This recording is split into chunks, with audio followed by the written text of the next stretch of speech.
rempli de promesses de Dieu. Un enfant de Dieu a toujours le choix. Même si tu as le dos au mur, il y a des choix que tu peux faire. Ce matin, l'homme de Dieu m'a réveillé avec une parole profonde. Je bénis l'Éternel pour sa vie. Il m'a dit, maman, il y a 3 C dans notre vie lorsque nous parlons de choix. L'enfant de Dieu doit demander l'aide de Dieu afin de faire les bons choix qui vont te donner la chance de voir un changement. Car si tout ce que tu fais est de faire les mêmes choix que tu faisais avant, tu ne verras jamais de changement.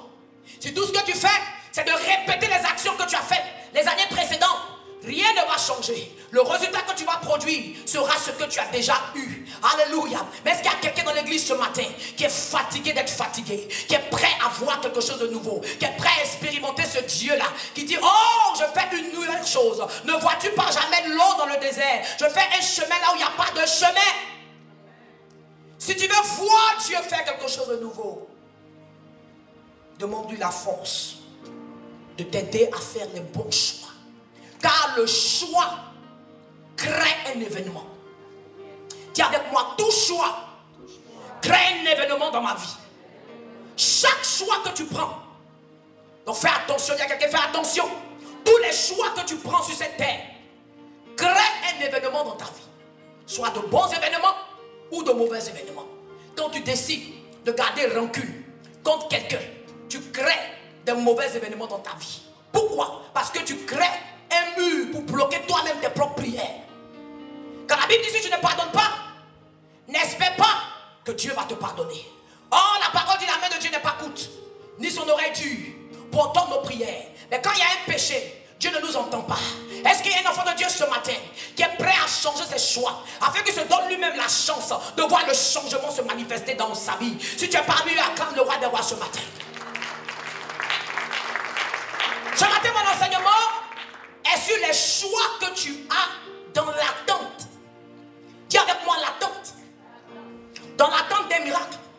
La vie n'est rien d'autre qu'une succession d'événements. Quand tu es chrétien, soit aujourd'hui tu es en train de danser parce que tu as eu ton miracle, ou bien tu es en train d'attendre que le miracle arrive. Alléluia. Tu dois savoir quoi faire dans l'attente. Parce que si tu ne sais pas quoi faire dans l'attente, toi-même tu vas crucifier. Tu vas bloquer, tu vas ralentir, tu vas empêcher la manifestation de Dieu dans ta vie. Enfant de Dieu, pour que le miracle arrive dans ta vie, ce n'est pas les pleurs, ce n'est pas les plaintes, ce n'est pas les jalousies, ce n'est pas les jugements, ce n'est pas les blâmes. Si c'est ce que tu donnes à Dieu, il peut te bénir par grâce ou par merci. Mais quand il te bénit par grâce ou par merci, ça n'égale pas la bénédiction que tu reçois par la foi. Alléluia. Parce que c'est la foi qui déplace ton Dieu. Ce n'est pas les pleurs qui déplacent Dieu. Dieu va compatir avec toi quand tu pleures, mais Dieu va se déplacer pour accomplir ton miracle lorsque tu as la foi. Quand il arrive et il voit quelqu'un de malade, il lui demande qu'est-ce que tu veux que je fasse. Mais quelqu'un se dit mais Dieu tu ne me vois pas. Mais il veut que ta bouche confesse ce que tu veux qu'il fasse pour toi. Dis avec moi, j'ai des choix. Quand je suis dans l'attente de mon miracle, il y a des choix que je dois prendre. Mon premier choix est le choix de l'espérance. Dis à quelqu'un l'espérance. Quand tu passes dans une difficulté, la chose la plus difficile, c'est de voir ce qui n'est pas encore. Alléluia. Tout le monde peut venir nous raconter un film qu'ils ont déjà vu. Mais combien peuvent te dire la fin du film qu'ils n'ont pas vu? Ceux qui peuvent te dire la fin du film qu'ils n'ont pas vu, ils ont soit parlé à quelqu'un qui a déjà vu le film. Et ce matin, tu dois avoir dans ta vie quelqu'un qui a déjà vu le film. Parce que le jour qu'ils avaient un besoin au mariage de Canaan, la Bible nous dit, Marie, la mère de Jésus, était là. Pourquoi était-il tant important de mentionner la présence de la mère de Jésus? Parce qu'elle était la seule dans la foule qui savait de quoi Jésus était capable. Elle avait déjà vu Jésus à l'œuvre. Elle savait qu'il n'était pas un simple humain. Je sais que les amis de Marie, pendant qu'elle était enceinte, sont allés la voir. Et moi, cette menteuse là, t'as dit c'est le Saint-Esprit qui t'a enceinte. C'est pas le petit garçon qui est au bord de la route là. Regardez, quand tu vas nous dire que Dieu aussi il enceinte les gens. Vous les chrétiens là. Oh! Quand tu es en train d'attendre de Dieu, les gens prennent comme si tu étais un fou. Qui est déjà arrivé à un niveau dans sa marche avec Dieu? Ou ceux qui sont autour de toi, finalement, font une moquerie de toi. Ils rient. Quand ils te voient arriver, oh, là, les rêveurs. Ils arrivent encore. Les gens qui pensent qu'ils peuvent seulement dire à Dieu, fais ça, et ça va se manifester. Dis à quelqu'un, je ne suis pas un rêveur. J'ai l'esprit de Joseph en moi. Aujourd'hui, je peux être dans un puits, mais ça ne va pas dire que je vais terminer dans le puits.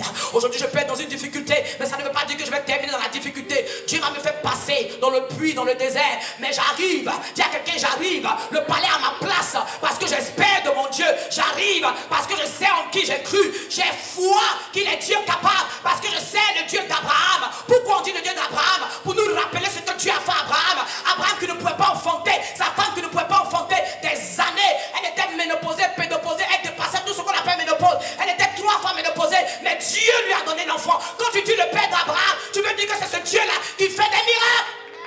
Tu appelles ce qu'il a déjà fait. Marie était dans la salle. La présence de Marie était importante à mentionner. Parce que la Bible dit, avant ce jour-là, Jésus n'avait jamais fait de miracle. Ça me donne mal à la tête quand j'ai lu ce verset. J'ai dit, mais attends, est-ce que Jésus était moins Dieu quand il est né jusqu'à ce qu'il ait 30 ans? Aujourd'hui, il y a des gens, ils ne peuvent pas contenir le don que Dieu leur a donné. Ou ils ne peuvent pas contenir l'appel de Dieu. Ou ils ne peuvent pas contenir le fait qu'ils ont un diplôme et puis aujourd'hui ils ne travaillent pas dans ce diplôme. Pour eux, ils n'arrivent pas à comprendre. Mais Seigneur, moi quand j'étais dans mon pays là, j'avais 10 bonnes. Je vais dans ce pays là, les gens me parlent comme je suis n'importe qui. Jésus était Dieu. Il est descendu du ciel. Il est venu sur la terre. Pendant 30 ans, il n'a pas passé son temps à rappeler les gens. Et moi dans mon pays là, je suis quelqu'un, ne me traitez pas comme ça. Jésus ne parlait pas de ça. Il était confortable. Il était quoi? Carpentier. Quelqu'un dit, Dieu. Carpentier. Charpentier.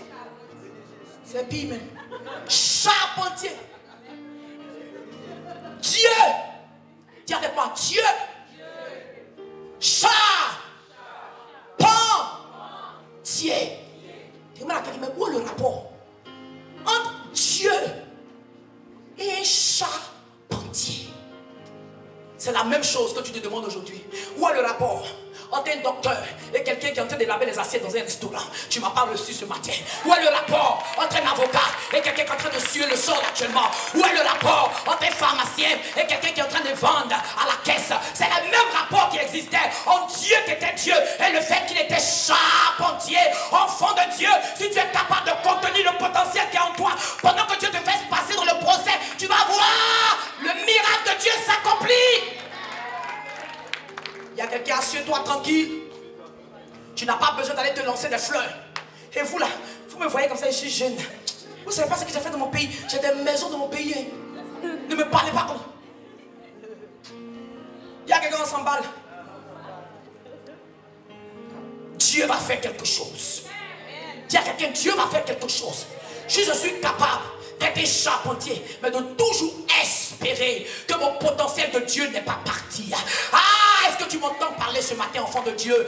Dieu va faire son miracle si tu gardes l'espérance, pendant que ce que tu sais que tu es n'est pas encore en train de se manifester. Tu dois faire le choix d'espérer que quelque chose sera différent de ce que tes yeux voient. Dans cette église, la majeure partie sont des immigrants. Et tu as laissé des gens au pays qui t'appellent. Et toi là, ça fait combien d'années tu es là-bas là? Tu fais quoi même? Chaque fois qu'on te demande l'argent, rien. Tu fais quoi là-bas? Dis à quelqu'un, je suis en préparation. Mon identité n'a pas changé. Dis à quelqu'un, mon identité n'a pas changé. Mon intelligence n'a pas changé. Je ne suis pas moins intelligente. Je ne suis pas moins belle. Je ne suis pas moins capable que j'étais quand je suis venu dans ce pays. Mais Dieu est en train de me préparer. Il était Dieu. Il est devenu charpentier. Mais ça ne l'a pas empêché de savoir qu'il avait une destinée de Dieu. Il ne partait pas parler aux gens. Il n'allait pas se défendre devant les hommes. Parce que c'est Dieu qui a ton temps. C'est Dieu qui a ton agenda. C'est Dieu qui a ton identité. Ton identité n'a rien à voir avec ce que tu fais du jour au jour. Ton identité est qui tu es à la base. Demande à ton voisin, qui es-tu? Demande à ton voisin, qui es-tu? Parce que si le travail que tu fais, ta t'amène à douter de qui tu es, tu ne sais pas qui tu es. Eh Seigneur. Donc j'ai quitté l'Afrique là. J'ai pris mon corps, traversé l'océan. Pour venir m'arrêter 8 heures de temps. Dis, can I help you? Can I help you? Répétez comme si. Est-ce que j'ai besoin de Dieu pour faire ça? Est-ce que j'ai besoin de Dieu pour faire ça là? Pour appliquer pour un boulot de $8, $10. Est-ce que j'ai besoin de Dieu? Je te pose la question, est-ce que tu as besoin de Dieu? Non! Mais dis à quelqu'un, le secret arrive. Parce que si tu fais ce qu'il te demande de faire, qui a l'air insignifiant, tu vas avoir ce qu'il a pour toi. Si tu vas faire ce que tu as envie de faire, tu vas avoir ce que tu peux avoir. Mais si ce matin au fond de Dieu, tu continues de faire ce que Dieu te demande de faire, oh, ça va durer autant que ça va durer. Quand tu lis dans notre texte de base, Jean 2, la Bible dit, à un moment, le vin est fini. Quand la vie va bien, il y a des gens qui oublient même que Dieu doit être dans leur vie. Ils conduisent la voiture, les enfants vont à l'école, il y a un peu d'argent dans le compte, le mariage va bien, puis bling, la femme te laisse. Hein? Une maladie touche ton enfant, que tu as prié, tu ne peux pas guérir. Tu entends, tu freines, tu as touché un trou. Que faire? C'était le cas. Le mariage, tout le monde était de boire, tout allait bien, la vie était belle. Jusqu'au jour où ils ont eu un manque. Jusqu'au jour où ils ont eu un besoin. Très souvent, les gens attendent le besoin avant de se tourner à Dieu. Mais ce ne doit pas être le cas d'un chrétien mature. Un chrétien mature doit développer sa connaissance et son caractère de Dieu avant même que le problème n'arrive. Parce que si tu ne connais pas Dieu, tu vas crucifier ton miracle. Tu vas te dire, Dieu, tu ne m'aimes pas. Tu vas te dire, Dieu, tu choisis tes préférés. Dieu n'a pas de préféré, je vais te dire. Tu te mets quand même préféré de Dieu en sachant qu'il est capable de faire ce qu'il a à faire, en attendant de lui, en étant patient, en sachant qui il est. Il a dit lui-même, si tu connais ton Dieu, les exploits, tu vas les faire. Mais si tu ne le connais pas, tu vas mal marcher avec lui.